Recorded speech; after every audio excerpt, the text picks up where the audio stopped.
En Tunisie, Amnesty International alerte sur l'impunité des policiers coupables d'abus. 10 ans après la révolution, l'ONG affirme qu'il y a de nouveaux cas de violence occasionnés par les flics. Aux États-Unis, une statue de George Floyd trône désormais à Brooklyn, à New York.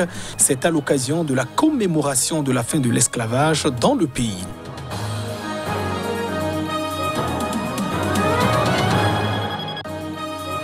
Et puis c'est un record, la Chine a annoncé dimanche avoir administré 1 milliard de doses de vaccins contre le Covid. Les autorités rassurent que le pays est quasi exempt des cas liés au coronavirus.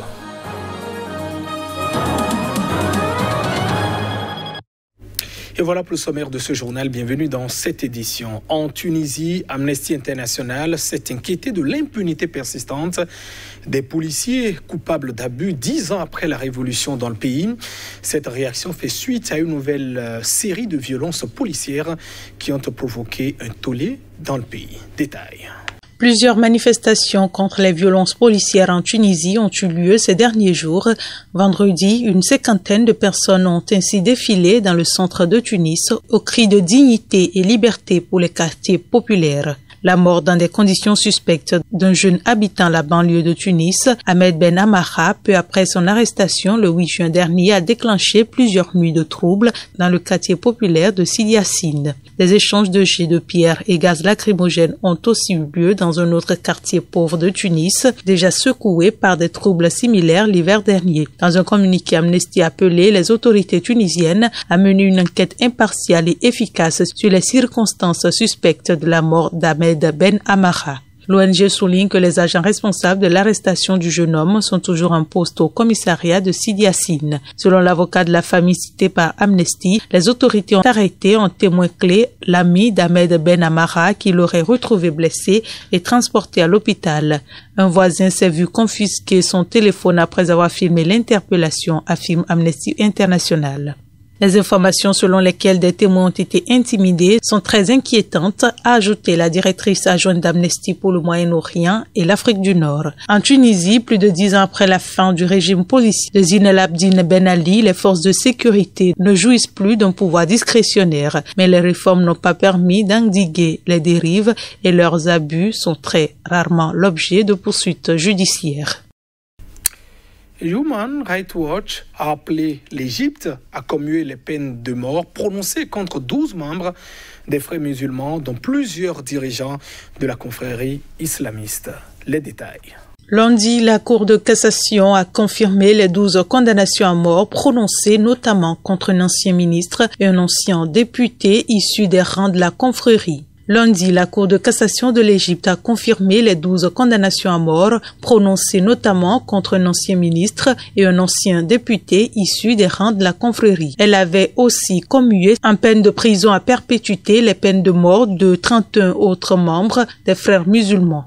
La plupart des condamnés avaient participé en 2013 à un sit-in islamiste sur la place Rabat, à l'est du Caire, où les forces de sécurité avaient violemment attaqué et tué des centaines de personnes en une seule journée. Les condamnés à mort, qui étaient initialement 75 personnes selon Human Rights Watch, sont notamment accusés d'avoir armé des gangs criminels et assassiné des policiers. L'affaire comptait initialement plus de 600 accusés. Le président Abdel Fattah al-Sisi peut gracier les condamnés durant un délai de 14 jours après une peine définitive, précise l'organisation qui appelle le dirigeant à commuer ces peines. L'Égypte devrait immédiatement surseoir à toute nouvelle exécution. Pour aller de l'avant, l'Égypte doit prendre des mesures contre les crimes commis par les forces de sécurité, parmi lesquels ceux commis à Rabat et les massacres de manifestants, a ajouté l'ONG. La confrérie des Frères musulmans, fondée en 1928, a longtemps été le principal mouvement d'opposition en Égypte, malgré des décennies de répression.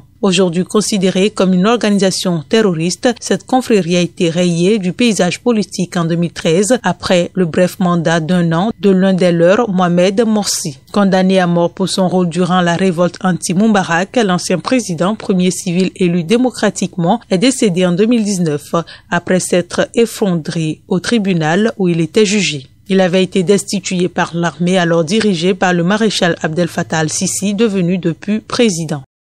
Des milliers de croyants orthodoxes fêtent Michael, l'un des principaux saints de l'église orthodoxe égyptienne, à Mekele, dans la région du Tigré, la plus peuplée de ce pays d'au moins 110 millions d'habitants. L'Éthiopie tiendra donc lundi prochain des élections législatives et régionales, plusieurs fois reportées. Précision.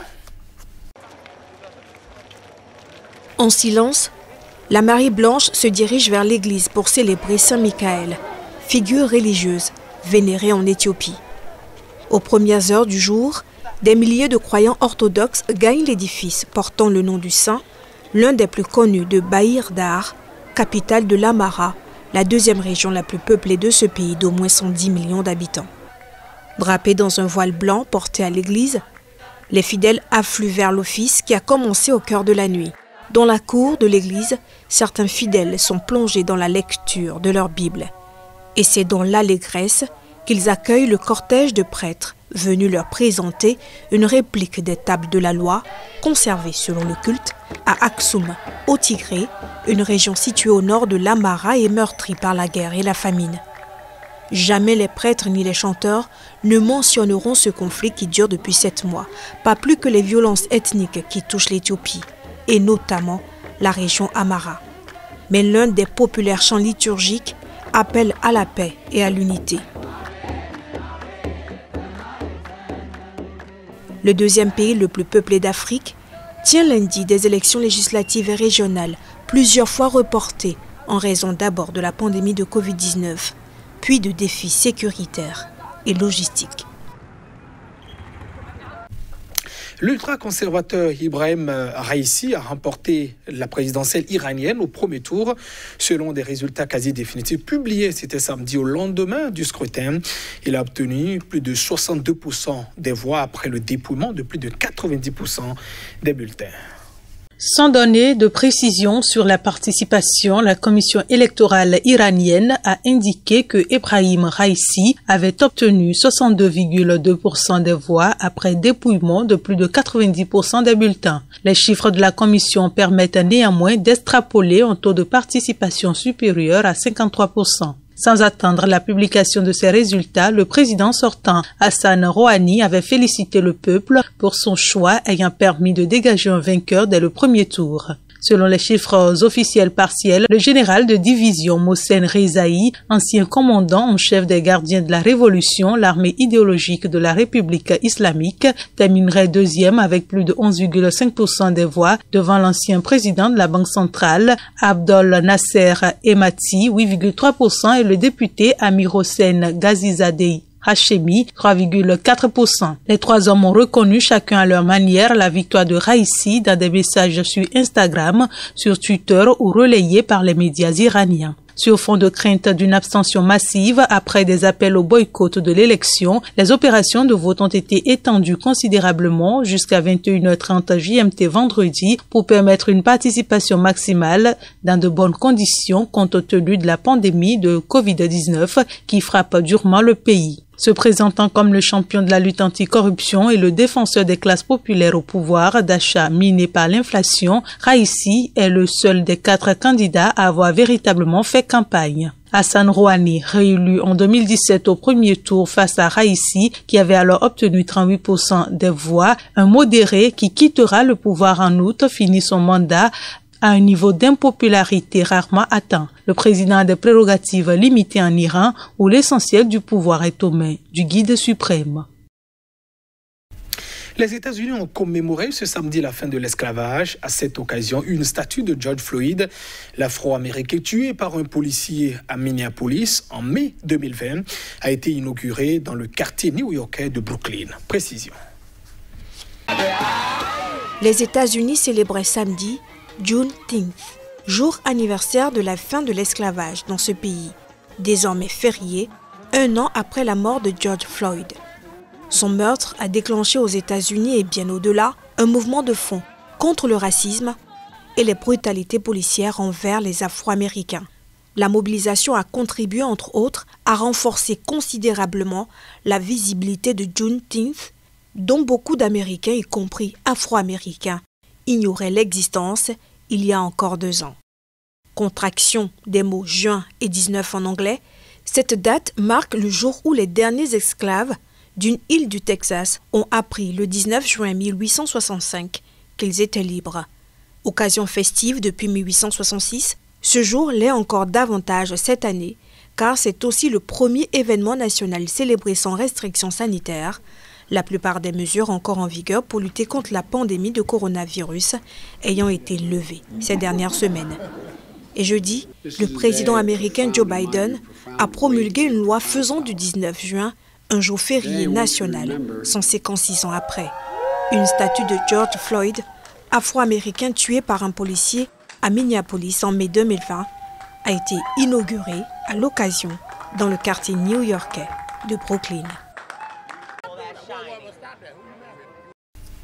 Et puis la Chine a annoncé ce dimanche avoir administré 1 milliard de doses de vaccins contre le coronavirus. En outre, les autorités ont fait donc savoir que le pays est quasi exempt des cas de Covid-19. Reportage pour plus de précision. La Chine a désormais administré plus d'1 milliard de doses de vaccins anti-Covid.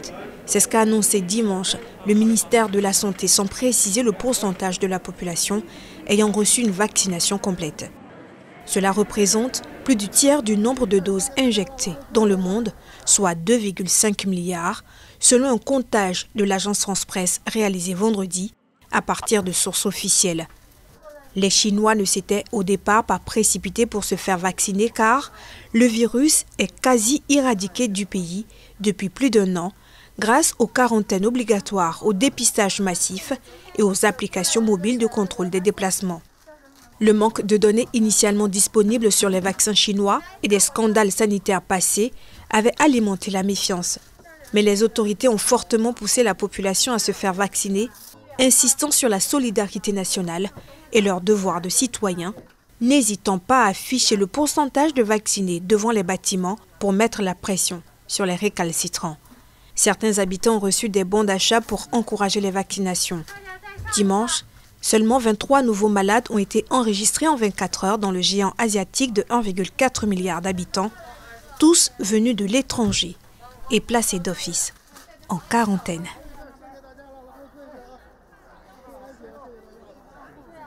Mesdames, Messieurs, ici ça achève cette édition. Merci de votre attention. Au revoir.